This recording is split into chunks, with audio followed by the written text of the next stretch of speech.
Donc il serait bien que les ministres soient doublés de personnalités, de compétences, mais ayant un chapeau politique. Patrice Talon expliquait ainsi sa décision de créer un collège de ministres conseillers, un ensemble de personnalités ayant une casquette politique et une expertise dans des domaines spécifiques pour accompagner les réformes audacieuses entamées depuis 2016. Il y a eu quelques frustrations depuis ces deux mandats qui sont en cours, parce qu'il y a des fonctions qui ont été confiées à des gens qui n'ont pas du tout de chapeau politique. Alors que ce n'est pas eux qui ont œuvré à conquérir le pouvoir. Ce n'est pas eux qui répondent devant l'opinion.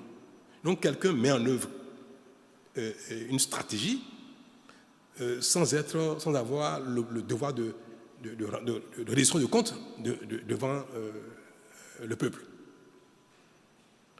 Alors, j'ai toujours pensé qu'il faut qu'on trouve un moyen de compenser un peu cela. C'est cela qui a été décidé récemment, où nous avons dit que, au-delà de l'action de certains ministres, même que ce sont politiques, qui ont la tête dans le guidon au quotidien, qui sont tellement submergés que parfois, ils n'ont pas le recul qu'il faut pour apprécier leur propre action par rapport aux attentes des populations, par rapport à la vision ou par rapport même à l'avenir. À moins de 2 ans de la fin de son mandat, Patrice Talon nomme 12 ministres conseillers à travers le Conseil des ministres du 11 décembre 2024. Au chapitre des mesures individuelles, les nominations ci-après ont été prononcées. À la présidence de la République et sur proposition du président de la République. Collège des ministres conseillers. Ministre conseiller aux affaires économiques. Monsieur Paulin Akpona.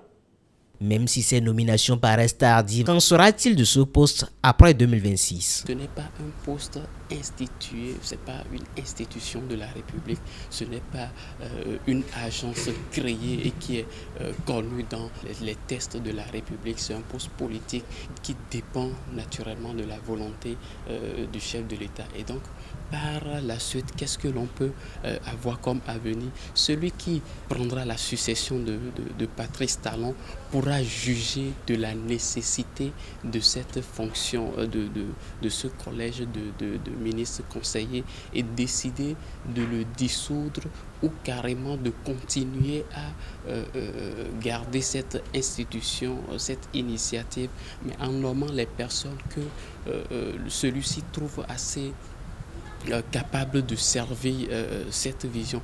Certes, le poste peut être constitué, peut être gardé par le successeur, mais avec d'autres attributions. Cela dépend de la volonté de celui qui va prendre la succession.